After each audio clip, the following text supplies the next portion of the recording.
अच्छा, तो कंसल्टेंसी बिल्कुल भी रिक्वायर नहीं है। आप हर काम 100% खुद कर सकते हैं without any help. Blog account को इग्नोर करने की या उससे बचने की सबसे बेहतरीन ऑप्शन यही है और इसके थ्रू आप मैक्सिमम बेनिफिट ले सकते हैं। अस्सलाम वालेकुम एवरीवन, उम्मीद करती हूँ आप सब खैरियत से होंगे। So in this video I will gonna explain you everything how I actually personally applied for Germany study visa. और अगर आप इस बारे में सोच रहे हैं तो कैसे आप स्टेप बाय स्टेप इस चीज़ को फॉलो कर सकते हैं विदाउट एनी कंसल्टेशन। आपको कोई कंसल्टेंट रिक्वायर नहीं है, क्योंकि ये बहुत बड़ी मिसकंसेप्शन है। बहुत से लोग कहते हैं जी हमें कंसल्टेंट ही रिक्वायर है, वही हमें बताएगा कि प्रोसीजर कैसे होना है। ऐसा कुछ नहीं है। You can do everything on your own. और कैसे आप अपने ईयर्स जो हैं इवन बचा सकते हैं। बहुत से लोग प्रोसेस के चक्करों में इधर उधर काफ़ी ज़्यादा टाइम वेस्ट कर लेते हैं। तो आप इन स्टेप्स को फॉलो करें, आपका टाइम भी वेस्ट नहीं होगा, आपको एग्जैक्ट प्रोसेस भी पता होगा और आप हर चीज़ के लिए वेल प्रिपेयर्ड होंगे बिफोर हैंड। अच्छा जी, तो यहाँ पे मैंने सारे के सारे स्टेप्स जो हैं वो जॉट डाउन कर लिए हैं, जो मेजर स्टेप्स हैं जो आप फॉलो करते हो जब आप अप्लाई करते हो जर्मन वीज़ा के लिए। उसके लिए सबसे पहले तो आपकी डॉक्यूमेंट्स की अटेस्टेशन है। जब भी आप अप्लाई करते हो जर्मन वीज़ा के लिए तो आपके डॉक्यूमेंट्स रेडी होनी चाहिए। आपको आइट्स रिक्वायर होता है। बहुत सी यूनिवर्सिटीज़ जो हैं आपको MOI सर्टिफिकेट के ऊपर भी अप्रूवल दे देती हैं, but most of the cases आपको आइट्स करना पड़ता है। अब आप आइट्स कैसे करोगे, कैसे आप कोचिंग सेंटर को अवॉइड करके आइट्स कर सकते हो, वो भी मैं एक्सप्लेन करूँगी। उसके अलावा आप डिग्रीज़ को कौन सी वेबसाइट्स पे सर्च कर सकते हो जो कि आप कोर्स रिलेटेड हैं, क्रेडिट आवर्स को कंपेयर करने के लिए। एप्लीकेशन प्रोसेस क्या होगा, ऑफ़र लेटर कब तक आ जाता है, वीज़ा अपॉइंटमेंट्स का क्या रोला है। पाकिस्तान में बहुत ज़्यादा मसला चल रहा है, मैं उसका भी एक्सप्लेन कर दूँगी आपको ब्रीफली। और उसके अलावा एम्बेसी के इंटरव्यू में मेनली क्या क्वेश्चंस होते हैं। अच्छा, तो इस वीडियो के अंदर मैंने मेजरली दो कैटेगरीज़ को मेनली फोकस किया है। एक तो ग्रेजुएट्स जिनका बैचलर फिनिश हो गया और उनको अभी रियलाइज़ हुआ है ओके हम बाहर चलेंगे तो ज़्यादा बेहतर है। और दूसरे वो लोग जो ऑलरेडी एक्टिवली सर्च कर रहे हैं पॉसिबल अपॉर्चुनिटीज़ को, अभी वो फ़िलहाल बैचलर्स में ही हैं। तो उनका जो अगर वो 6 सेमेस्टर में 7 सेमेस्टर में है तो ये तो बहुत ही प्राइम टाइम है आपके लिए। आप अभी से अगर स्टार्ट हो जाते हो तो आपका टाइम बिल्कुल भी वेस्ट नहीं होने वाला। आप इजीली हर चीज़ को फॉलो कर सकते हो, क्योंकि आप अर्ली एजुकेशन के दौरान ही अटेस्टेशन के मेजर स्टेप्स कर लोगे। आप आइट्स के लिए प्रिपेयर कर लोगे, क्योंकि मैंने जब किया था तो मैंने स्टडीज़ के दौरान ही अपना आइट्स जो है घर में बैठ के प्रिपेयर किया था। मैं किसी कोचिंग सेंटर नहीं गई थी, ठीक है। और क्यों आप कर सकते हो जल्दी, क्योंकि आपके पास ऑलरेडी ट्रांसक्रिप्ट्स होती हैं 6 सेमेस्टर तक की, वो आप यूटिलाइज़ करके अप्लाई कर सकते हो यूनिवर्सिटीज़ के अंदर। आपको डिग्री रिक्वायर नहीं होती है एप्लीकेशन के लिए। ट्रांसक्रिप्ट से भी आप सारा काम स्मूथली कर सकते हैं, ठीक है। और ये इन टोटल आपका पूरा 1 साल बचा सकता है। The main step is document attestation as I said earlier. Normally क्या होता है पाकिस्तान में हम बात करें तो हमारे पास मैट्रिक और FSC की जो सर्टिफिकेट्स होते हैं ना, वो हमने अटेस्ट करवाने होते हैं सबसे पहले। अब उसका चक्कर ये है, मैं आपको ब्रीफली बता देती हूँ कि आप जिस भी डिस्ट्रिक्ट में हो, फॉर एग्जांपल मैं अपनी बात करूँ, मैं लाहौर में थी, तो सबसे पहले मुझे वो दोनों डिग्रीज़ जो हैं, सर्टिफिकेट्स जो हैं, वो मुझे बोर्ड से अटेस्ट करवाने थे। और फिर उसके बाद IBCC जो है वो अटेस्ट करता है। लाइक फ़र्स्ट आप बोर्ड में जाओगे, अटेस्ट करवाओगे सारे डॉक्यूमेंट्स, वो आपको सील पैक के अंदर वो डॉक्यूमेंट्स देंगे और वही जाके आपने IBCC में सबमिट करवानी है फॉर फाइनल अटेस्टेशन। अब इसमें दो चीज़ें हैं। कुछ लोग जो हैं होते हैं वो सिर्फ अपने सर्टिफिकेट से अटेस्ट कराते हैं। मैंने एडिशनली अपनी जो डिटेल्ड मार्कशीट थी वो भी अटेस्ट करवा ली थी। IBC से जब आपके डॉक्यूमेंट्स अटेस्ट हो जाते हैं, इसका भी एक प्रोसेस है, आपको अपॉइंटमेंट चाहिए होती है। अपॉइंटमेंट लेने के लिए आप थोड़ा वेट करते हो। डिस्ट्रिक्ट वाइज वेरी करता है, कहीं पे जल्दी मिलती है, कहीं पे लेट मिलती है, ठीक है। और उसके बाद जो है आपका काम, जब आपके पास अपॉइंटमेंट होती है तो सेम डे में हो जाता है। लेकिन उसके ऊपर भी बहुत से लोगों को कन्फ्यूजन हो जाती है, तो इसके ऊपर मैं डिटेल वीडियो बाद में बनाऊंगी, वो भी मैं अपलोड कर दूंगी ताकि आपको समझ आ जाए कि IBCC की अटेस्टेशन का कंप्लीट प्रोसेस कैसे है। तो मैट्रिक FSC के आपकी सर्टिफिकेट्स जो हैं वो अटेस्ट हो गए। उसके बाद आपकी जो है वेरिफिकेशन स्टार्ट होती है, जो आपकी ट्रांसक्रिप्ट है या डिग्री है, ठीक है। अब इसमें सिस्टम ये होता है कि हायर एजुकेशन कमीशन HAC जो है वो अटेस्ट करता है आपके डॉक्यूमेंट्स को। IBCC का सिस्टम जो है वो FSC पे ख़त्म हो जाता है। HAC का ये सिस्टम है, IBCC की अटेस्टेशन के बाद ही वो आपके डॉक्यूमेंट्स एक्सेप्ट करेगा। HAC का जो है पोर्टल है ऑनलाइन, वहीं पे आपने ऑनलाइन अपनी सारी इन्फॉर्मेशन अपलोड करनी होती है। पर्सनल डाटा आता है, उसके बाद आप अपनी डिग्री जो है आप उसकी सिलेक्शन करते हो, आपने कहाँ से किया है, कौन सी डिग्री की है, कौन सा प्रोग्राम था आपका, और आपने ऑनलाइन ही अपनी अपॉइंटमेंट के लिए अप्लाई करना होता है। जब आप सारी चीज़ें अपलोड कर देते हो ना, आपके पास दो ऑप्शंस हैं, या तो वो फास्ट ट्रैक आता है या तो फिर वो नॉर्मल है, प्रोसेस एप्लीकेशन का। फास्ट ट्रैक में आपको एडिशनल पेमेंट देनी पड़ती है और ऑनलाइन पोर्टल के अंदर ही अपॉइंटमेंट के लिए ऑप्शंस आती हैं और वो आपको नोटिफिकेशन आ जाता है ईमेल के थ्रू जब अपॉइंटमेंट्स अवेलेबल हों। फिर आप वो कोई भी एक डेट सेलेक्ट करते हो अकॉर्डिंग टू योर फिजिबिलिटी, आप फिर वहाँ पे जाते हो और वो भी एक दिन का काम है। सुबह आप वो डॉक्यूमेंट सबमिट कराते हो, दोपहर तक आपको वो वापस मिल जाते हैं। और इसका जो प्रोसीजर ऑनलाइन आप कैसे सारा कुछ कर सकते हो, आपका प्रोसीजर कुल मिला के कैसा होगा, उसके ऊपर भी मैं एक एडिशनल वीडियो बना दूंगी, ताकि नॉर्मली लोगों को होता क्या है कि अटेस्टेशन एक बहुत बड़ी चीज़ लगती है और ये नॉर्मल है। जब मैंने करनी थी तो मुझे भी बहुत डिफ़िकल्ट लग रहा था कि पता नहीं कैसे होगा, लेकिन असल में ये चीज़ काफ़ी आसान है अगर आपको स्टेप्स पहले से ही क्लियर हों। तो उसके ऊपर मैं अलग से वीडियो पे अपना एक्सपीरियंस शेयर कर दूँगी ताकि आपके लिए आसानी हो। ये सेम चीज़ है, अगर तो आपके पास डिग्री है जो आप अटेस्ट करवा रहे हो, मैं बोलूँगी ट्रांसक्रिप्ट भी साथ में अटेस्ट करवा लो, क्योंकि मैंने भी करवाई थी। ठीक है, उसका ये सेम ही कॉन्सेप्ट है जो मैंने बताया है। उसके लिए एडवांटेज हो जाता है, कुछ यूनिवर्सिटीज़ अगर मांग लेती हैं तो आपको दोबारा से वो पूरा प्रोसेस रिपीट नहीं करना पड़ता, आपके पास ऑलरेडी हर चीज़ अटेस्टेड फॉर्म में पड़ी है। आइट्स की प्रेपरेशन मोस्ट इम्पॉर्टेंट स्टेप है। अगर आप पढ़ रहे हो, आप डेली के 2 to 3 आवर्स अगर आइट्स की प्रेपरेशन पे देते हो, then you are able to prepare for your test within 1 to 2 months। अगर आप साथ में बैचलर्स अभी कर रहे हो, लेकिन अगर आप बैचलर कर चुके हो और आप अब एप्लीकेशन प्रोसेस कर रहे हो, मुझे मैक्स 2 to 3 वीक्स लगे थे आइट्स की प्रेपरेशन करने में। सब काम मैंने खुद घर बैठ के किया था। आई डिसाइडेड खुद ही सारे सोर्सेज हैं उनको परचेज करूँगी और ख़ुद से ट्राई करूँगी। अगर हो गया वेल एंड गुड, ना हुआ तो इवेंचुअली मैं कोचिंग सेंटर ज्वाइन कर लूँगी। तो मुझे बहुत ज़्यादा हेल्प हो गई थी। ठीक है जी, अब आता है मेन स्टेप। यहाँ पे मैंने मेंशन किए हैं मेजर पोर्टल्स जो आप यूटिलाइज कर सकते हो, लाइक डाट बहुत इंपॉर्टेंट पोर्टल है। यहाँ पे आप हर तरह की डिग्री, स्कॉलरशिप्स, हर चीज़ सर्च कर सकते हो, not only masters, PhD etcetera everything. ठीक है, और दूसरी जो आ जाती है वो है यूनी असिस्ट। ठीक है, ये नॉर्मली एप्लीकेशन प्रोसेसिंग के लिए भी यूज़ होती है और यहाँ पे आप अपने फ़िल्टर डाउन भी कर सकते हो, अपने प्रोग्राम्स को इजीली नेविगेट कर सकते हो पोर्टल पे। नॉर्मली आप जब यहाँ पे जाओगे होम स्क्रीन पे, वहाँ पे आप कीवर्ड्स के अंदर अपनी डिग्री का नाम मेंशन कर सकते हो, जो भी आपका इंटरेस्ट है। आपने कंप्यूटर साइंसेस किया, आपने बायोलॉजी स्टडी की है, आप आईटी के बंदे हो, कुछ भी, आप अपने स्पेसिफिक प्रोग्राम्स को सर्च करो, वहाँ पे फिर पूरी लिस्ट आ जाएगी। ठीक है, लिस्ट के अंदर जो है मेरी सजेशन ये होएगी कि आप अपने फ़िल्टर्स यूज़ करो। वहाँ पे फर्स्ट फ़िल्टर तो ये होना चाहिए कि इंग्लिश डॉट प्रोग्राम आप सिर्फ देखो, क्योंकि वरना बहुत ज़्यादा यूनिवर्सिटीज़ आ जाएंगी।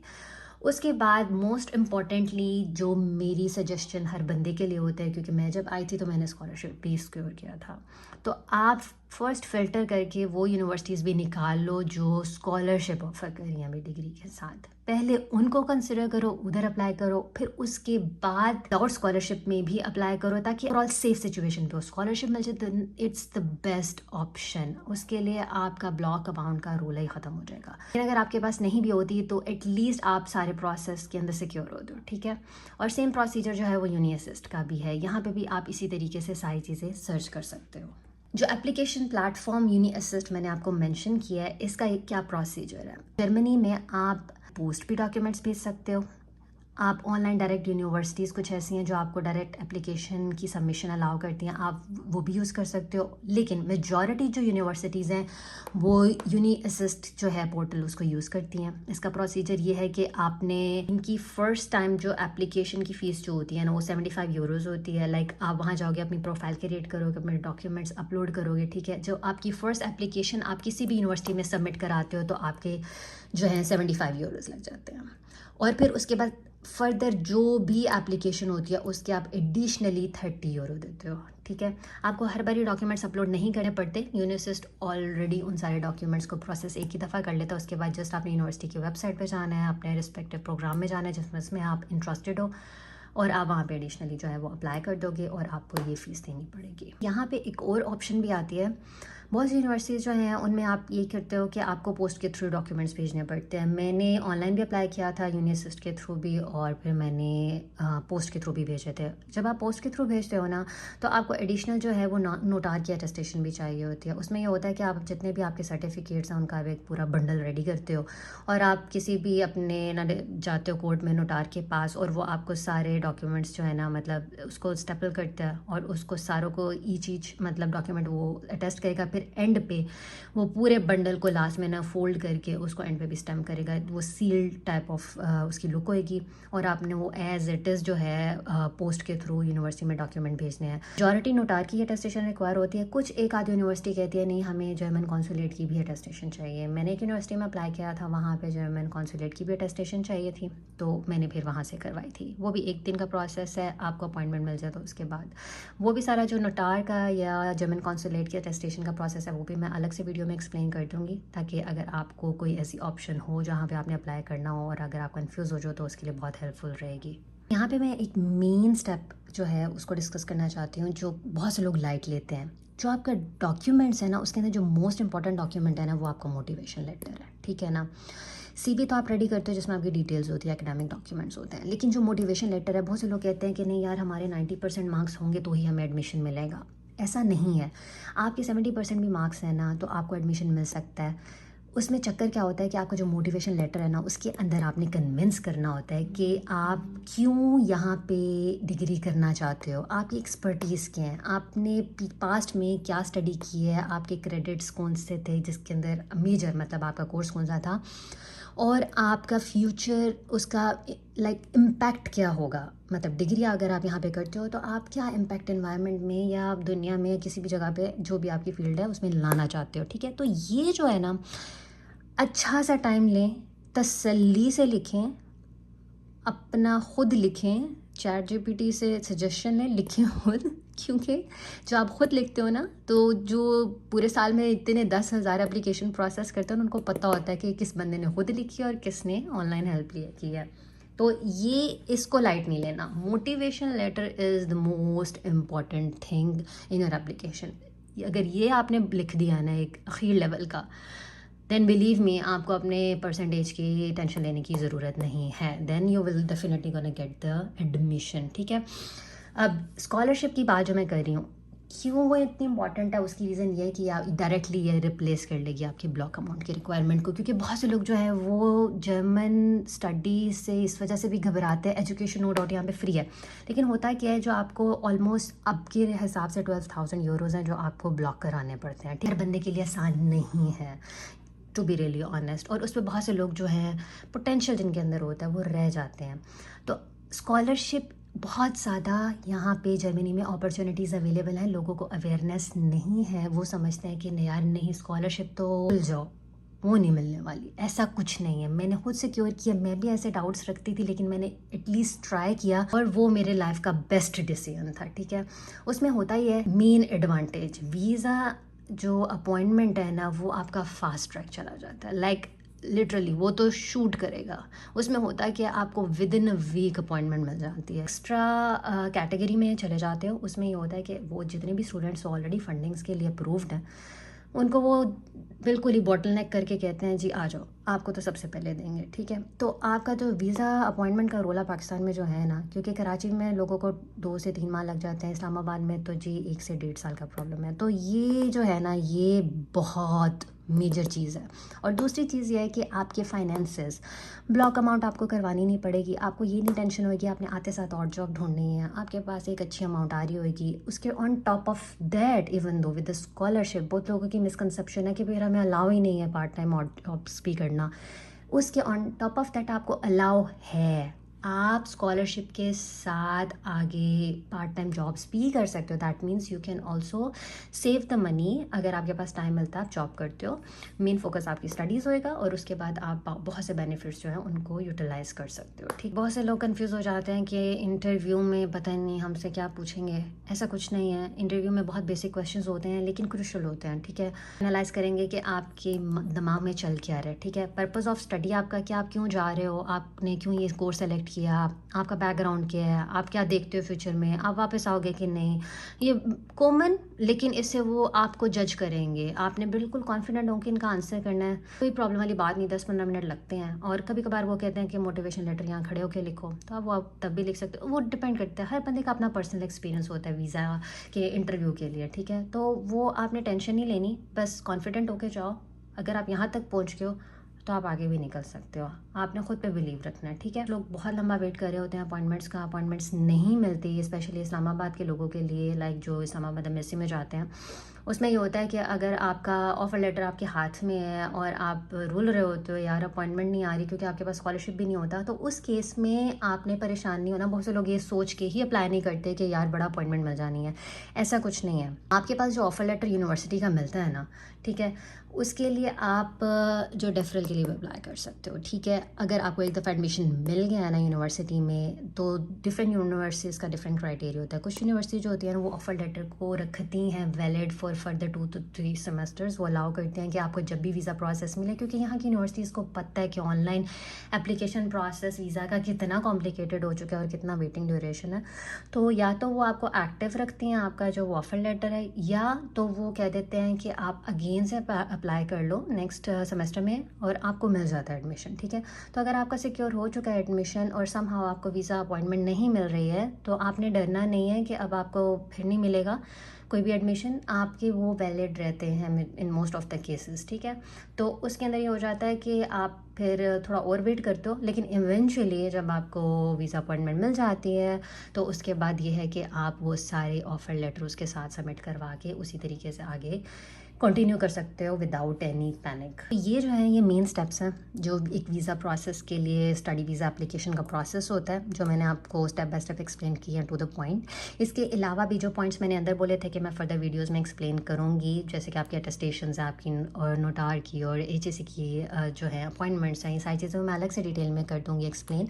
अगर आपका कोई क्वेश्चन हो सो फार, आप वो सारे कमेंट सेक्शन में लिखो, मैं हर एक आंसर करूँगी। बट अभी फ़िलहाल के लिए जो मेरे माइंड में चीज़ें हैं जो मैंने डिस्कस की हैं कि मैं आगे बनाऊँगी वीडियोस, उसमें आइट्स की प्रिपरेशन है ताकि आपको कोचिंग सेंटर अवॉइड कर सको।